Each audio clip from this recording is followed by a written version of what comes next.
Yo, what up, TikTok? It's Mr.BuyTheDip back here with another video. Let's talk about a stock that I saw took a big dip last week, okay? Weekly down 30.4%, okay? And it has the potential to go lower if the market weakens. Now, I'm looking at that $40 level very closely. I need it at 40, okay? I need 5 shares at 40.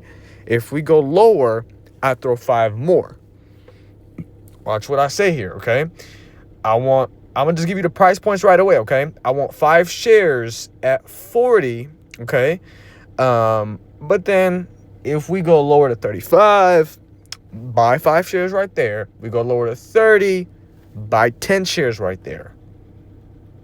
Notice how I'm buying. Now, let's go ahead and dive into Celsius' earning report, you guys. I mean, this stock is one of the best growth stocks you could own, in my opinion. Again, PE ratio is high. I understand that. No dividend yield. I understand that. I have a substitute for this that I'm going to add to my long term. So you're going to go on and ask, hey, what if Celsius doesn't work out, right? Well, what are you going to buy instead, right? I'm also buying Nike stock next week at $60, you guys. But let's talk about Celsius, why it can be, one of those players that can go back up to $80 or they could go back up to $70. Now, I was looking at Celsius at 50 and I was willing to pay $50. Now, when I look at them at 42, I'm willing to pay 42, right? And that's how you should be thinking.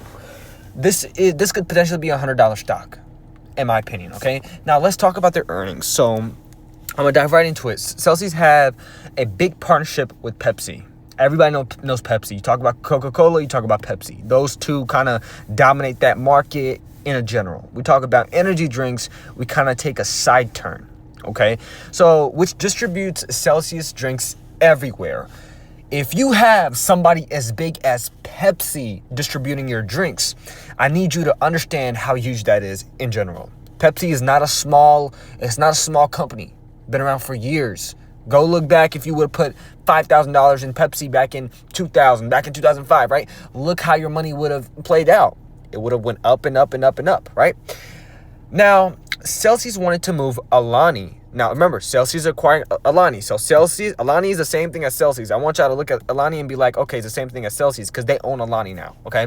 So Celsius wanted to move Alani. This is another energy drink, okay? They wanted to move them to PepsiCo's network for better scale, efficiency, better reach, right?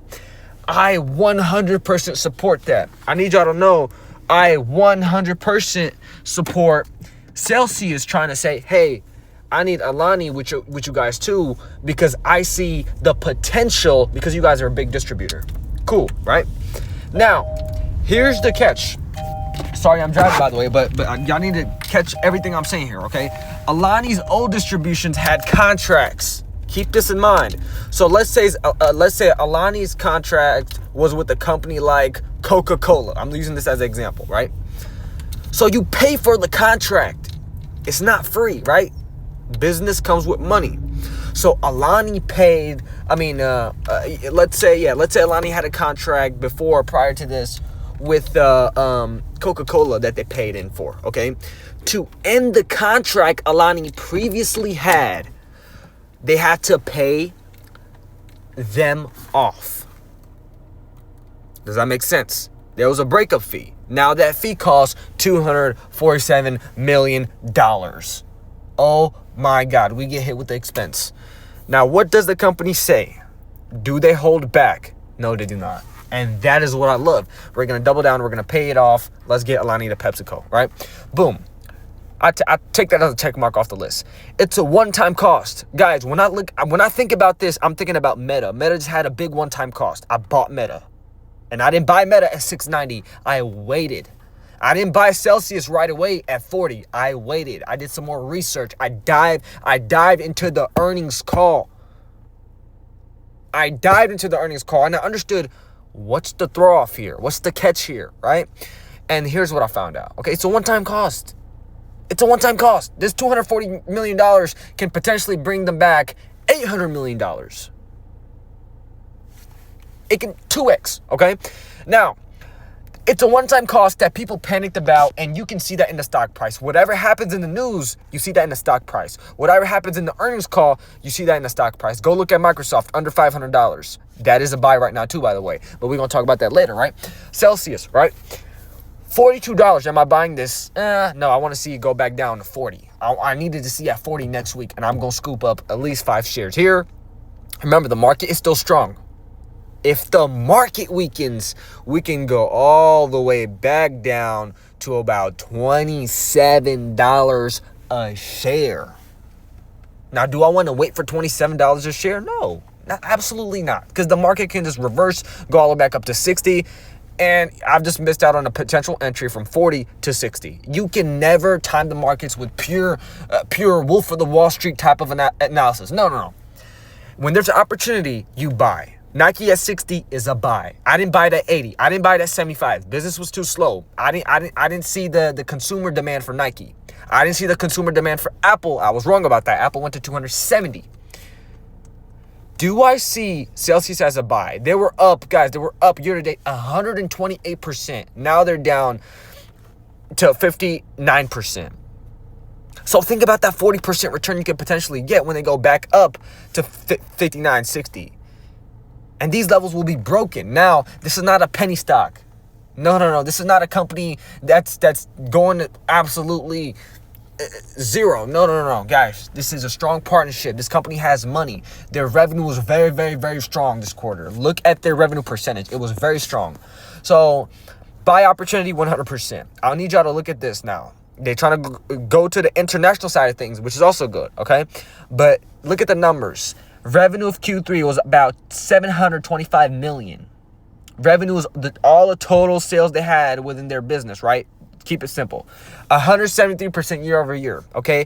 Their earnings per share was 42 versus an analyst expectations of 28 cents a share. So they beat earnings. Why is the stock down? Let's go back up. They're down because of the big $247 million one-time fee. What? Are you serious? So when I look at Celsius, I think about Palantir at $80. Guys, this may sound crazy, right? I'm comparing something to way two different industry sectors, but what I'm trying to tell you guys is, yes, the PE ratio is high. Yes, the business could slow up, blah, blah, blah, right? But look at the potential. And I'm not saying dump all your money in here. No. This is a growth stock. So I like to grow all my shares to 20 to 30 to 50. I'm gonna grow Uber to at least 25. Stop buying right there, okay? But I'm not gonna buy Uber again until I see 80. Boom. If I see a lot of weakness, I'm done buying Uber, guys. I'm only buying SCHD. I'm buying Nike this week, and I'm buying Celsius, and I'm buying Meta, obviously. Okay. So gross margin improved 51% to 46% a year ago. Amazing, right? So I go and do some more research. I asked Gemini, okay, and I was like, so without the termination fees, they beat earnings, right? But after the fee, they missed. Yes, right?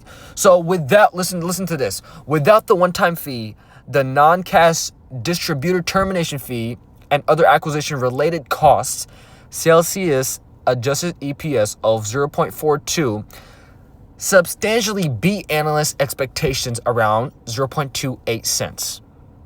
Okay, now I want y'all to see after. Now GAAP means General Accounting Principles. That's how they report these income sheets. This is next level stuff, you guys. Next level stuff. And my time horizon for Celsius is 2 years. It's not going to take 2 years. None of these stocks really take that long.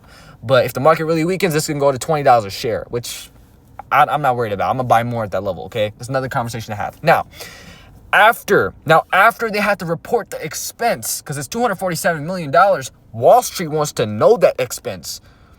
The Wall Street analysts, they want to know you spent $247 million. Is that a bad thing? Short term, yes. Short term, 100%. Your call options are getting absolutely destroyed. Those of you who like to gamble earning call options, those got destroyed. I would never do something like that, right? So after accounting those charges, they reported a net loss EPS of minus 0.27. Oh my God. Panic sell, it's over, right? I mean, look at that. You got to dig deep, understand these earnings call. Guys, I'm going to buy the stock next week, potentially at this level again. Look at the support. Look at how we smoothly bounced off of that level. I want to come back down, retest that level again. This is a potential level to enter in, and I can place a limit order right here. Honestly, 40.70 sounds good, right? 40.70. Let's put 5 shares here or 10 shares here. I might even do like something like 7 or 6 shares, right? Just around that range. And I gave you the analysis. I gave you the numbers. Now you have to put your money where your mouth is. I told you guys, still buy SCHD. You still need to look into VOO. You still need to buy VTI. You still need to have